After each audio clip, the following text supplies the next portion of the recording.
आज मैं बात करूंगा एक बहुत ही इम्पोर्टेंट प्रश्न पर, जो बहुत ही लोग मुझसे पूछते हैं कि क्या कारण है जो संबुद्ध लोग होते हैं उनकी मृत्यु डिजीज़ से होती है या कोई इलनेस के थ्रू होती है। क्यों उनकी मृत्यु ऐसी होती है, क्या कारण है उसके पीछे। तो इस वीडियो में आपको इस प्रश्न का जवाब देने की कोशिश करूंगा अपने अंडरस्टैंडिंग के हिसाब से, जो भी मैंने अपने गुरुओं से सीखा है उसके माध्यम से। ठीक है, तो हम में से अधिकतर लोग ये समझते हैं जब हम संबुद्ध हो जाएंगे तब हमें कोई डिजीज़ नहीं होगी, कोई इलनेस नहीं होगी, तब हम हमेशा स्वस्थ रहेंगे। पर ये हमारी गलत धारणा है। अगर आप इसके लिए आप स्पिरिचुअल प्रैक्टिसेस करते हैं, इसके लिए आप मेडिटेशन करते हैं कि आप एक दिन संबुद्ध हो जाएंगे, आपको एनलाइटन मिल जाएगा, आपको समाधि मिल जाएगी और उसके बाद आपको कोई दुख दर्द परेशानी नहीं होगी, तो ये बात गलत है। एक बात ये सही है कि जो एनलाइटन हो जाता है उसके जीवन में कोई दुख नहीं बचता है। देयर इज़ नो दुख, देयर इज़ नो सफरिंग। कोई दुख नहीं रहता है, कोई सफरिंग नहीं रहती। हाँ, उसके जीवन में पेन होता है, पीड़ा होती है, कष्ट होते हैं, पर दुख नहीं होता है। दुख होता है हमेशा हमारा माइंड से, मेंटल मन से होता है, तो उसके जीवन में कोई दुख नहीं होता है। चलिए इस बात को समझने की कोशिश करेंगे, क्यों संबुद्ध व्यक्ति की मृत्यु डिजीज़ से होती है, इलनेस से होती है। कोई भी एग्जाम्पल ले लो, चाहे बुद्धा का एग्जाम्पल ले लो। ठीक है, तो बुद्धा की मृत्यु हुई थी फूड पॉइजनिंग के थ्रू। उन्होंने कुछ ऐसा खाना खा लिया था, उसके बाद उनका स्टमक, पेट खराब होने लगा और उसके थ्रू उनकी मृत्यु हुई। और दूसरा एग्जाम्पल आप ले सकते हो रामकृष्ण परमहंस जी का, जो काली के बहुत बड़े भक्त थे। उनकी मृत्यु हुई थी कैंसर से।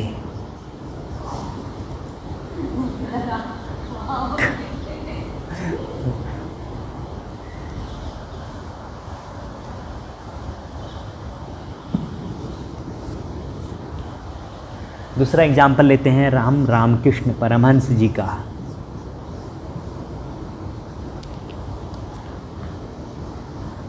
दूसरा एग्जाम्पल लेते हैं हम रामकृष्ण परमहंस जी का, जो काली के बहुत बड़े भक्त थे। उनकी मृत्यु हुई कैंसर से। और थर्ड एग्जाम्पल लेते हैं हम इनका, हमारे जो अरुणाचल में रहते थे, हमारे बहुत बड़े, जो अभी के हमारे एनलाइटेड मास्टर थे, उनका नाम है रमण महर्षि जी का। तो रमण महर्षि जी को भी कैंसर था, उसके थ्रू उनकी मृत्यु हुई। और अगर आप बहुत सारे ऐसे और भी एनलाइटेड मास्टर्स का एग्जाम्पल लेंगे तो उनकी मृत्यु या तो कैंसर से हुई या तो किसी बीमारी के थ्रू हुई, तो अनेक डिजीज़ के थ्रू हुई। तो क्यों होता है ये, इसका कारण क्या है। तो इस बात को दो माध्यम से मैं समझाता हूँ आपको। पहला माध्यम है, जब कोई व्यक्ति एनलाइटन होता है तो उसको अपनी बॉडी का ख्याल नहीं रहता, उसकी बॉडी से उसकी अटैचमेंट ख़त्म हो जाती है। हम जैसे कॉमन लोग हैं, हमारी बॉडी से बहुत ज़्यादा, शरीर से बहुत ज़्यादा हमारी अटैचमेंट रहती है, तभी हम उसको अच्छा खाना खिलाते हैं, अच्छा और सब कुछ अच्छा हम उसको प्रदान करने की कोशिश करते हैं, क्योंकि हमारी बॉडी से अटैचमेंट है। एक संबुद्ध व्यक्ति की बॉडी से अटैचमेंट ख़त्म हो जाती है, तो बॉडी में कोई डिजीज़ आ गई, कोई कुछ आ गया, तो उसकी वो परवाह ही नहीं करता है, क्योंकि वो जान लेता है कि वो शरीर नहीं है, वो मन नहीं है। और जब हम जान लेंगे कि हम शरीर नहीं है, मन नहीं है, तो हमारी इस बॉडी से हमारी जो अटैचमेंट है वो ख़त्म हो जाएगी। और जिस दिन हमारी अटैचमेंट ख़त्म होगी बॉडी से, बॉडी अपना कार्य करना, उसका धीरे धीरे जो बॉडी की उसकी एनर्जी है, शक्ति है, वो धीरे धीरे कम होती जाएगी और उसमें डिजीज़ हो सकती है, इलनेस हो सकती है। तो संबुद्ध व्यक्ति, जो एनलाइटन व्यक्ति है, वो जानता है कि वो बॉडी नहीं है, और जब वो जानता है बॉडी नहीं है तो अपने आप ही अनेक प्रकार के रोग लग सकते हैं, उसमें उसके शरीर में कुछ भी हो सकता है, कोई भी घटना घट सकती है। और सेकंड, इसमें बहुत इम्पॉर्टेंट पॉइंट सेकंड ये है कर्मों का सिद्धांत। तो इसको समझने की कोशिश करेंगे, ये थोड़ा सा पेचीदा टॉपिक है, कर्म। ठीक है, तो एक संबुद्ध व्यक्ति क्या करता है, उसके सारे जो प्रीवियस कर्म थे, जो पिछली लाइफ के जितने कर्मों का जो ढेर लगा हुआ था, मान लो बहुत सारे बीज हैं, ये सीड्स हैं, ठीक है। तो उसने क्या किया, उसने साधना के थ्रू, उसने जो भी साधना की एनलाइटनमेंट के थ्रू, उसने सारे जो प्रीवियस सीड्स थे जिनको बोलते हैं संचित कर्म,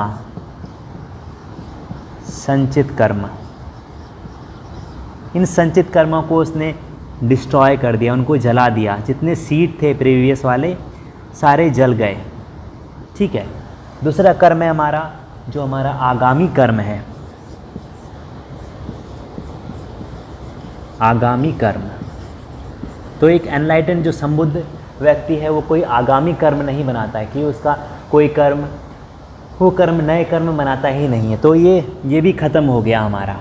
तो उसके संचित कर्म ख़त्म हो गए, उसके आगामी कर्म ख़त्म हो गए, ये दोनों कर्म ख़त्म हो गए। और एक और कर्म होता है जिसको बोलते हैं प्रारब्ध कर्म, इसको बोलते हैं प्रारब्ध कर्म, ठीक है। तो प्रारब्ध कर्म क्या है, मान लो ये है हमारा एक, हमने यहाँ पर तीर रखे हैं बहुत सारे, जैसे धनुष बाण में हम तीर यूज़ करते हैं, बहुत सारे हमने तीर रखे हुए हैं ये, ठीक है। और हमने धनुष के थ्रू, ये बाण था हमारा, हमने, ठीक है, बाण को छोड़ दिया, ठीक है। तो ये था हमारा संचित कर्म, ये पूरा ख़त्म हो गया, ठीक है। और ये जो था हमारा, ये है आगामी कर्म, आगामी कर्म भी ख़त्म हो गया। पर जो तीर छूट गया है हमारे जो हमारे धनुष से जो तीर छूट गया है, इसको बोलेंगे प्रारब्ध कर्म। तो ये प्रारब्ध कर्म कंटिन्यू रहेगा हमारी लाइफ में। ये संबुद्ध व्यक्ति के साथ भी होता है, ये हमारे साथ भी होता है। और संबुद्ध व्यक्ति जो एनलाइटन है, उसने अपने संचित कर्मा, उसने अपने आगामी कर्मा दोनों को ख़त्म कर दिया है। पर जो प्रारब्ध कर्मा है वो कंटिन्यू रहेगा, जब तक उसकी बॉडी है, जब तक शरीर है, जो भी उसका प्रारब्ध कर्मा में लिखा हुआ है वो कंटिन्यू रहेगा। इसको एक दूसरे एग्जाम्पल से समझिए। मान लो मेरे पास बहुत सारे सीड्स थे, ठीक है, आम के बहुत सारे सीड्स थे, ठीक है। और मैंने कुछ सीड उसमें प्लांट कर दिए, हमने पेड़ लगा दिया, तो एक पेड़ हो गया हमारा, आम का पेड़ हो गया, ठीक है। तो ये जैसे हम कॉमन लोग हैं, तो ये आम के सीड्स फिर से होंगे और फिर से वो नए नए और ट्री हमारे चलते जाएंगे। इस तरह से लाइफ हमारी एक जन्म के बाद मृत्यु, जन्म के बाद मृत्यु कंटिन्यूअस लगा रहेगा। पर जो संबुद्ध व्यक्ति है उसने क्या किया, इन सारे जो सीड्स थे, आम के पहले वाले सीड्स थे, जो बीज थे, उनको जला दिया, उनको ख़त्म कर दिया अपनी साधना के थ्रू।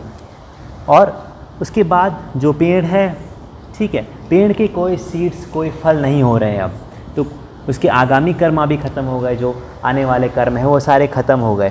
पर जो पेड़ है वो कंटिन्यूस ग्रो करेगा, जब तक उसका लाइफ टाइम है तब तक वो ग्रो करेगा।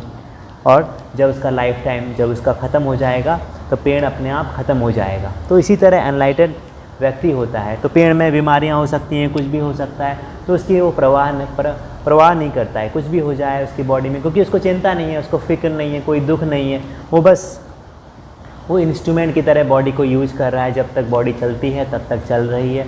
उसका यूज़ करता है दूसरों को बांटने में, जो भी उसको मिला है उस ज्ञान को बांटने में, तो वो उस पेड़ का यूज करता है। पर उसके कोई सीड नहीं बनाता, नए सीड नहीं बनाता, और पीछे वाले सारे सीड बर्न हो गए, ख़त्म हो गए हैं। तो इस कर्मों के माध्यम से, और आप इस जो पहला वाला एग्जाम्पल था कि बॉडी, उसको बॉडी की परवाह नहीं रहती, कि बॉडी से उसका अटैचमेंट ख़त्म हो गया, तब भी उसको जो है पीड़ा हो सकती है, उसको पेन हो सकता है, उसको बीमारियां हो सकती हैं, उसको कैंसर हो सकता है, डायबिटीज़ हो सकती है, अनेक तरह की बीमारियां हो सकती हैं। और उसको इस माध्यम से मैं समझ सकते हैं, कर्मों के माध्यम से। ये कर्म उसके जो उसका प्रारब्ध कर्मा है वो तो निश्चित रहेगा और वो कंटिन्यूअस रहेगा, वो ख़त्म नहीं हो सकता हमारा। वो इस लाइफ, जब वो उसकी डेथ होगी एक एनलाइटेंड मास्टर की, उसके साथ ही उसके सारे कर्म, जो प्रारब्ध कर्मा है वो भी ख़त्म हो जाएगा। तो इन दोनों माध्यम से आप समझ सकते हैं कि एक एनलाइटेंड व्यक्ति किस तरह से अपनी लाइफ को जीता है और किस तरह से मरता है। तो उसको परवाह नहीं होती, उसको अटैचमेंट नहीं होता है, तो वो उसमें इलनेस आ सकती है, उसमें डिजीज़ आ सकती है, उसमें कोई भी प्रॉब्लम हो सकती है। और उसके लोग बोलते हैं कि हम जो एनलाइटनमेंट प्राप्त करते हैं वो सारे हमारे जो कर्म हैं वो ख़त्म हो जाते हैं, पर ऐसा नहीं है। हमारा जो प्रारब्ध कर्मा है वो कंटिन्यू रहेगा, वो चलता रहेगा। हमारे केवल संचित और आगामी कर्म वो ख़त्म होंगे। ठीक है, शायद आपको ये बात समझ में आई होगी, इससे अंडरस्टैंडिंग मिली होगी कि कैसे क्यों एनलाइटन व्यक्तियों को डिजीज़ हो जाती है, उनको इलनेस होती है, और क्यों वे एक हम जैसी मौत मरते हैं, कैसे उनकी डेथ होती है, किस तरह से। तो ये वीडियो में मेरा समझाने का प्रयास था। आशा करता हूँ इससे आपको समझ मिली हो, और मिलते हैं नेक्स्ट वीडियो में। धन्यवाद।